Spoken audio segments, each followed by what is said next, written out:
Good evening. I'm Jean Casares in for Nancy Grace. Thank you so much for joining us tonight. We begin with the Renisha McBride trial. The 19-year-old gunned down on the porch of a neighborhood home. Was it self-defense or was it murder? Roop Raj, out to Roop Raj, a reporter with WJBK Television. You are in court now for this trial. You were in court today. The trial is underway. Tell us the latest from the courtroom and start with the two sides, because there are two distinct sides in this trial. You mentioned one of them, Gene. One of them is, was it reasonable? Was it okay for Theodore Wafer to open fire on somebody when he felt like his life was threatened? The prosecution will tell you, no way. That's just not something that should have happened. But the dramatic beginning actually came in court this week with Cheryl Carpenter. She is the attorney for Theodore Wafer, the man at the center of this. She was incredibly dramatic. She was lowering, raising her voice, trying to get into the mind of Wafer, trying to bring the jurors into the mind of Wafer. In fact, her first comment was, you know, we finally get to hear Wafer's side, because so many people had heard from Renisha's family about that fateful night in November. You know, the most dramatic part was what Wafer must have been thinking when the door was being banged on. That attorney, Miss Carpenter, actually lowered her voice and then brought it back up to say, bang, bang, bang, bang, on the front door, the side door, back to the front door. All he could see, she described, was a shadowy figure. He thought there was more than one person out there. He ended up crawling on his knees, searching for a cell phone. The question, of course, that everybody had been asking is, why didn't he call 911? Well, this attorney said the reason: he was on his knees searching for the cell phone, couldn't find it, and ultimately grabbed the shotgun, ending her life.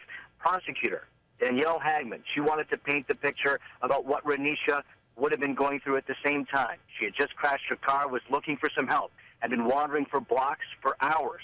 Her mother took to the stand, too. It was pretty dramatic. You know, Roop Raj, let me ask you this, because you are painting the picture inside that courtroom, and I think we want to go inside that house. We want to go on the front porch. We want to feel what Renisha McBride may have been feeling that night after she got into this car wreck, hitting a tree in a car and just trying to find her way home.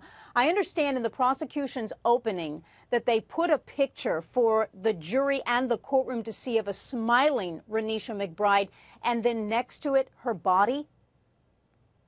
Absolutely. The first lines out of the prosecutor's mouth, the Assistant Wayne County Prosecutor Danielle Hagman, was, this was Renisha McBride before November 2nd. And then she clicked, and the next slide was Renisha McBride's body laying flat with a bullet in her head. And then she said, this was Renisha McBride after November 2nd. So what was the reaction in the courtroom? Roop, what was the reaction in the courtroom at that pivotal emotional moment?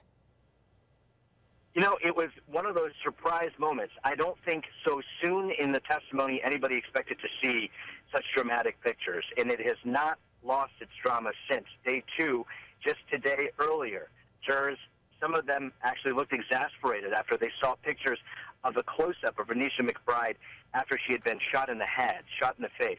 That picture was also shown. No shortage of gratuitous pictures. The prosecution is trying to make a point. This, according to them, was a brutal murder.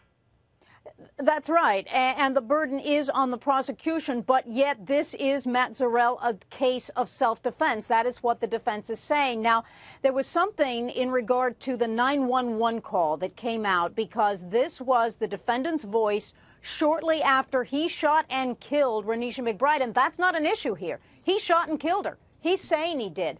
What was that 911 call that came shortly after the shot? Yeah, so one of the witnesses that testified today was actually the 911 dispatcher who took the call. The call came in at about 4:42 a.m., and Wafer tells him, quote, I just shot somebody on my front porch with a shotgun banging on my door. Now, it's interesting to note, though, Gene, that he told him something slightly different afterwards when the dispatcher called back. Unfortunately, it wasn't recorded, but the dispatcher testified that Wafer said that he shot by accident and that he thought the gun was unloaded.